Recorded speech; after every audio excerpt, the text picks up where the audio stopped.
this one is for you Excel beginners here. So I just want to briefly cover what relative and absolute referencing is in Excel. So when you see formulas, you might notice these little dollar signs in there and wondering, well, what the heck are those doing? What these dollar signs are doing is essentially locking in place the reference of that cell. So now if I drag this to the right, I drag this down, that A2 is locked in. If I remove the dollar sign before the A and I drag it to the right, it's no longer an absolute reference, it's a relative reference. So it's just looking so many cells over. So as I go to the right, it becomes B, C, D, E. But if I drag it down, it's still looking in row 2 because I have the dollar sign before the 2. Now, if I get rid of that dollar sign, then the whole reference is relative. So I can move it along and it's gonna pull the A2, A3, B3, C, B4. So it's moving with it. So let's just put it into use a little bit so you can see how it works. So let's just say we want to pull a little report together. We don't care about their number. We want to know position, height, weight,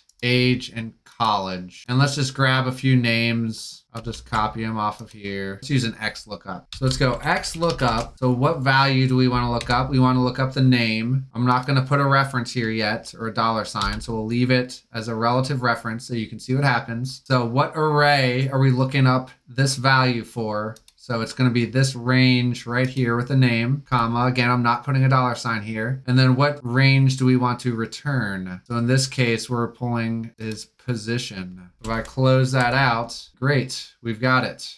I drag it over, but wait a second, it's not working. Why is that? Because in this cell, it's looking at B6. It's not looking at the correct column anymore. It's not looking at this C. It's looking at F. So what I want to go in here and hit F4, that's your shortcut for those dollar signs. So is this the right one? We'll try that. We want to lock that column C. And do we want to lock that column at E? Let's try it. So what happens here? Okay, now we have wide receiver in every row. So what's the problem here? It's looking at column E. We want this to actually move when I drag it to the right. So we don't want this column E to be a absolute reference. So now if I drag it to the right, it goes E, F, G, H, I, J, K, L. Nick Cage. So that worked great. This doesn't look like our college.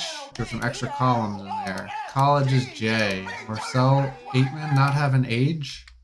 The man has no age. Okay. And college would be J.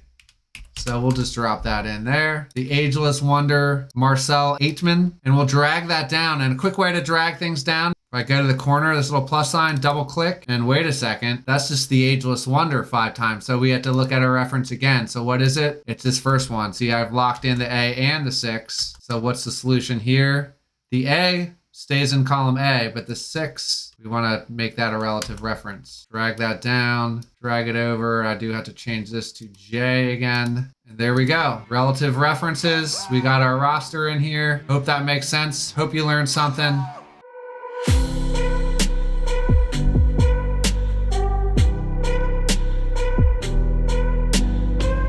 Okay, Wizard Apprentices, this is a big one for me. If you're not meditating yet, start now. And if you're telling yourself, oh, meditation's not for me, my mind is all over the place, I'm scatterbrained, I can't do it.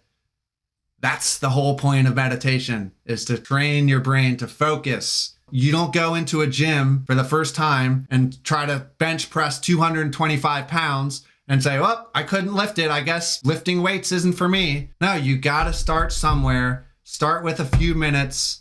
There's some great apps out there. I use Insight Timer and it's free. There are so many benefits to meditating. It helps you sleep because if you're the type of person that lays in bed and you have what they call monkey mind and you're thinking about everything that happened in the day, you're thinking about what you have to do tomorrow, you're thinking about everything you're worried about, just start with a few minutes. You don't have to start with some hour-long meditative retreat out in the woods. Just take a few minutes out of your day. Just sit, calm your mind, and breathe. Even box breathing is a good way to start. 4 deep breaths in, hold it for 4 seconds, 4 deep breaths out, hold that for 4 seconds, deep breath in. Meditating really helps you focus on the present, and mindfulness is a big thing of mine. It reduces those negative emotions if you can channel that positive energy and attend. Again, it takes time. You're not going to go day one and be some expert meditator. I know meditation sounds like some foo-foo kind of thing, but it's really just stopping, breathing, and just calming your thoughts. It's It's going to slow your heart rate. It's going to increase your patience. It's going to help you become more aware. Your mind is going to go here and there and there. But the key is be forgiving of yourself. Say, hey, I'm having a thought. Let me just pull it back to my breath. And you focus on your breath. It's not the most complicated thing in the world, but it does take, like many good habits, it takes time. It takes repetition. It takes discipline. You do it for a few weeks and you're going to start noticing a very big difference in the way you sleep, in the way you feel, and you're just going to be a lot more calm. Anxiety is something that's hit me hard in the past, and meditation is something I really relied on. And I hope that you find that it's able to benefit your life as well. Now go be great.